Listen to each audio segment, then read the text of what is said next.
Hi folks, this is Suzanne with Simple Homestead Living. I just wanted to talk to you a little bit about picking greens. This is an evening primrose, and I'll eat off of evening primrose all year. This plant is second year, so what that means is it's a biennial plant and it has produced a stem the second year. The stems usually are the greens will be a little bit tougher, not quite as palatable. The word is meristematic, which basically means tasty bits. But what I do pick off of this plant, these are edible, not this, of course. I've got a pest, but these here are edible. But you notice how darker green they are compared to the smaller leaves up here in the center. These are going to be more tasty. They're tenderer, more tender.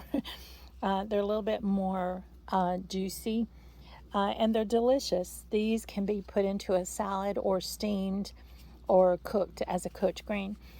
This leaf, I wouldn't pass it over for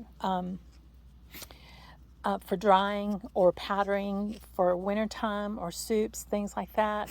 These will be just fine for that, but these just don't taste quite as good when you're eating them raw.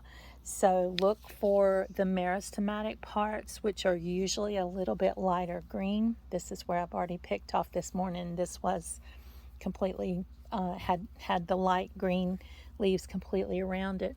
There's one.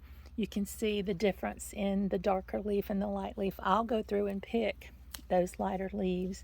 Here's another plant that is edible. Same thing.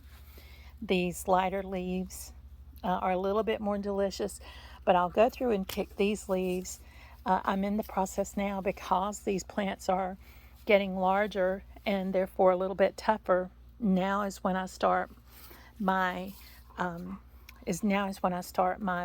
powders and crush up these leaves. These smaller leaves like this are going to be a little more tasty. I don't pick out the tips of these because I want this to produce. This is lamb's quarter. I want this to produce seed. I use a lot of lamb's quarter seed.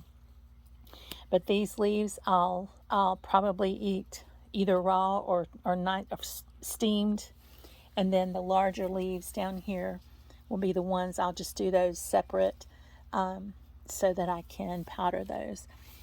Just a little tip on getting the most deliciousness out of your food.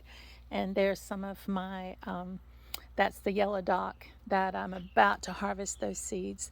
No, that'll be another video. Thanks for listening and watching. And I'm Suzanne with Simple Homestead Living. Catch you soon.